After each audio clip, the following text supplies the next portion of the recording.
What's going on, everybody? How we doing today? Happy Thursday. Final preseason game of the season. We have finally made it.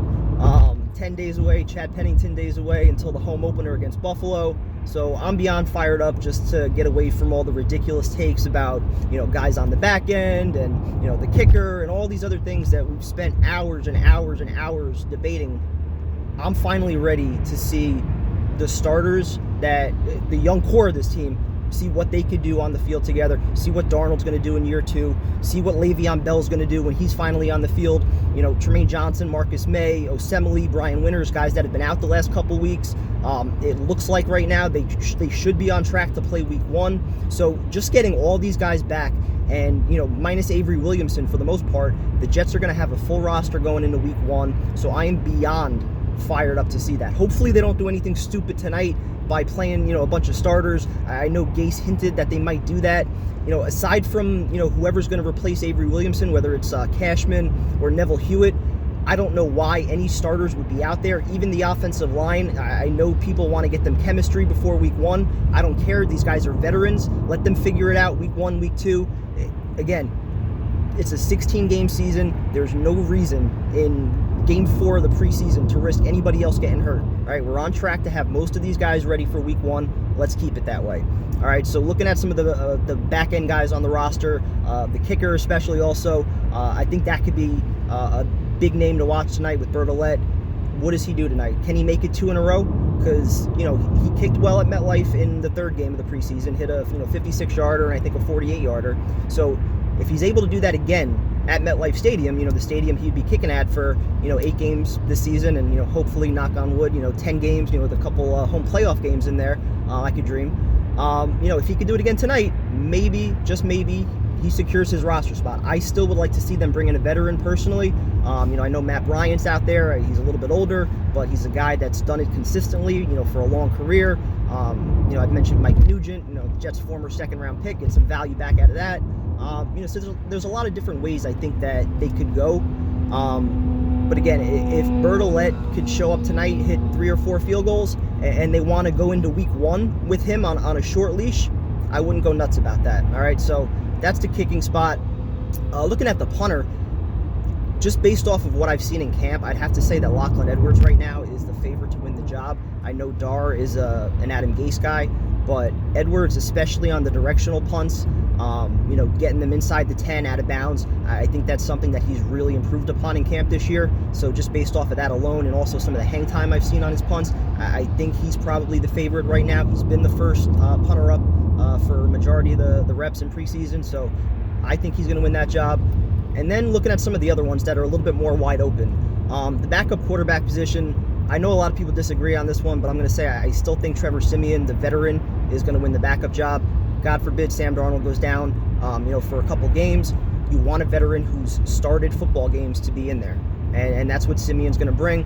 I don't see them carrying 3 quarterbacks. I do think they would try to keep Folk on the practice squad, but I just think there's too many needs elsewhere on this roster, guys that they're going to want to keep for depth, where keeping 3 quarterbacks is going to make that tough. So I think they're going to stick with the veteran, and like we were talking about on the show Tuesday, once you get to the 3rd quarterback, your season's over at that point. All right, so, at that point, you would have to make a trade to bring somebody else in. So I don't see them carrying 3 quarterbacks. Looking at the running backs, I'm sticking with my gut and what I've said all preseason. I think Trenton Cannon is going to have a spot on this roster just based off of what he's done as a gunner, what he's done as a kick returner. I don't know why the hell so many people are so anxious to try to cut him. Yeah, let's give, Greg Dortch all these reps as a kick returner so we can get Cannon out of here. Why? If he's a young, explosive player with 4.3 speed out of the backfield that Adam Gase has already praised for his pass-catching ability, and we know he's a top gunner, something that Dortch hasn't really done. Why are we so anxious to get this kid out of here? Oh, that's right, he's a McCagnon draft pick.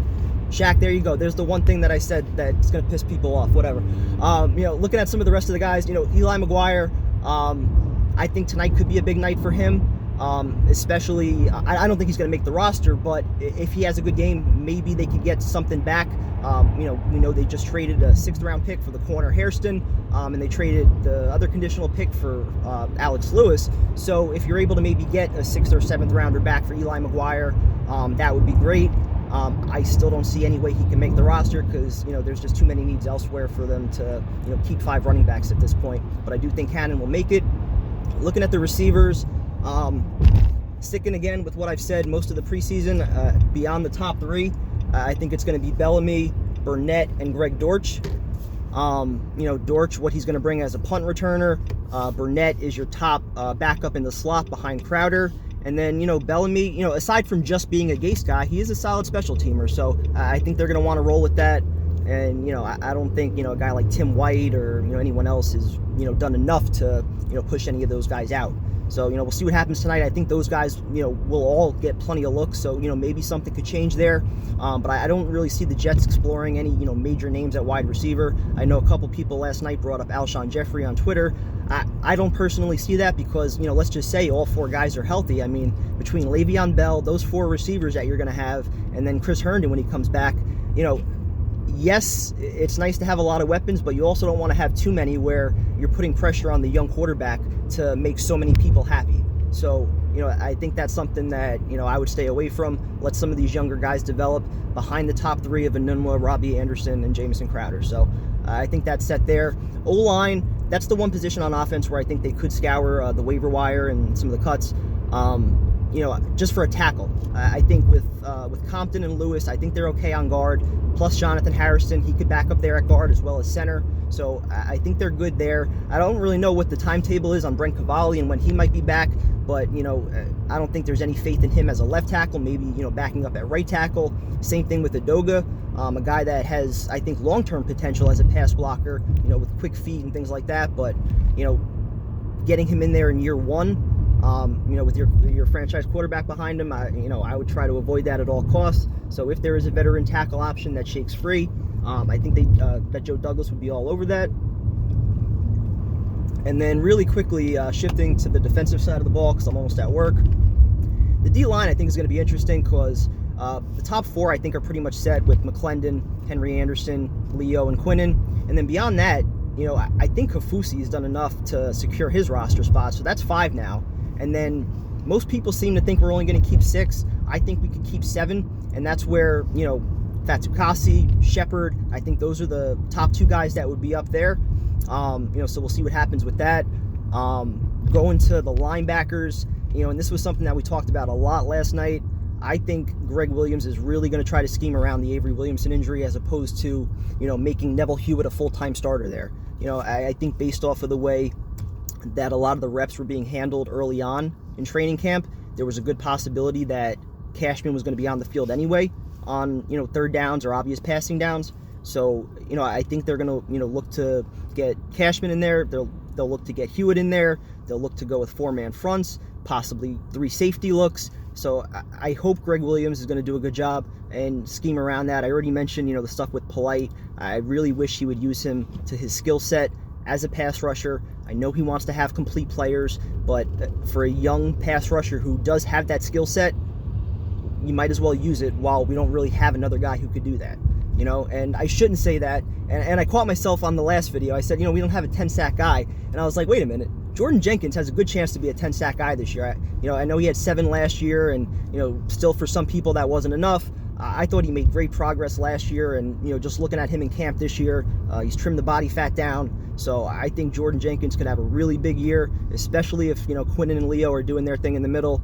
And then just going to the secondary really quick, that's obviously the big topic everyone's been talking about, especially the corners. The top 3 are obviously set: Tremaine Johnson, Brian Poole, and Darryl Roberts. Kyron Brown, the undrafted free agent, I've thought from the beginning he has a very good chance to make it. I know he's been injured the last couple weeks with the hammy. I don't know how much that's going to affect his chance to make it. Same thing kind of with Perry Nickerson, a guy who, 4.3 speed. He got out there a little bit in the slot last year, made some progress, but now they just added that Hairston kid, for the 6th-round pick. The fact that they traded a 6th-round pick, he's probably moved ahead of Nickerson on the depth chart. So you wonder if Nickerson's spot is in jeopardy now. Hold on, just parking. You also got Tavon Campbell and Alex Brown, who I think definitely could challenge for some depth. So it's going to be interesting. Also Marcus Cooper, forgot about him. And then you got the safety, Derek Kindred, who they signed. So I think they're just going to get a look at a lot of these guys. And, I know it's been talked about. how much do you want to play these guys and expose them to other teams, especially, you know, the younger guys who you might want to store on your practice squad. So it's going to be interesting tonight. Either way, I'm fired up. Excited to see what's going to happen. Excited even more just to get to week 1 and start the season. So again, thank you guys for all the support, all the listens, all the follows, and everything else, interacting with us during the videos. We definitely appreciate it. Talk to you soon. Go Jets. We'll definitely look to do a recap or something after tonight. All right, go Jets. Talk to you guys soon.